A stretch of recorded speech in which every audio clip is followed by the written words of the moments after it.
"Girl, you better sit down and pour yourself a massive glass of wine, maybe the whole bottle, because the tea I am about to spill is piping hot, toxic, and quite frankly, humiliating. I feel like I'm losing my absolute mind, and I need you to tell me if I'm the crazy one here or if I'm actually living in a twisted psychological thriller."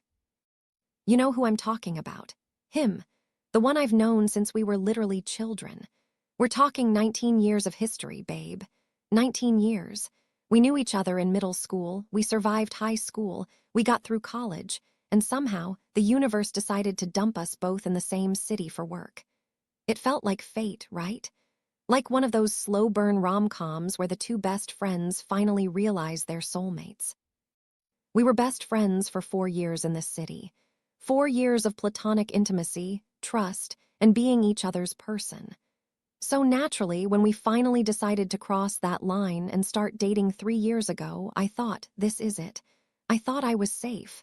I thought because we had that foundation, he would never hurt me. God, I was so stupid. Here is where it gets messy. Before we even had our first official date, there was this girl. Let's call her the employee, because that's exactly what she was, his subordinate. He had a massive crush on her back when we were just friends. It was painful to watch, honestly. She had a boyfriend, so technically nothing happened, but she knew he liked her. And girl, she milked it. She used him for favors, flirted with him to get what she wanted, and kept him on this little leash. It was pathetic. So the moment he asked me to be his girlfriend, I looked him dead in the eye and asked, "Do you still have feelings for her?" I needed to know. I wasn't about to be a placeholder. He looked right back at me and swore he didn't. He promised me that was in the past. And because he was my best friend, I believed him. Why would he lie to me? Fast forward to us actually dating. You would think, out of respect for me, the dynamic with Miss Employee would change, right? Wrong.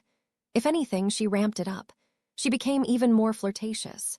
She was texting him constantly, and I don't mean, "Hey boss, here's the report." I mean late-night texts, weekends, talking about random life stuff that had absolutely zero to do with work. I told him straight up, "This makes me uncomfortable. You are her boss and you are my boyfriend. This is inappropriate." And what did he do? He gaslit the hell out of me. We got into so many fights. He would roll his eyes and tell me I was overreacting, that I was being insecure, and that that's just how she talks to everyone.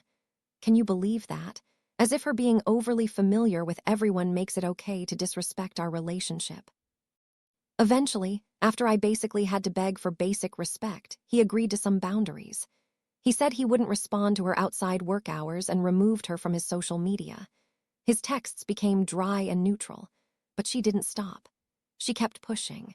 It was like she sensed he was pulling away and couldn't handle losing her orbiter. It got to the point where I asked him to fire her. I know, that sounds extreme, but the boundaries were non-existent on her end. He talked to his business partner, and they both decided, get this, that I was overreacting and it couldn't be done. Men protecting men, am I right? So I compromised. I said, "Fine, transfer her to work from home, just get her out of your face every day." He promised he would. He looked me in the face and said yes. Then, a few days later, he came back with his tail between his legs saying he couldn't do it. Then the other shoe dropped. She broke up with her boyfriend. Don't want to wait for the next part? You can find the full story on our main page. Get the tea now. See the link in the description.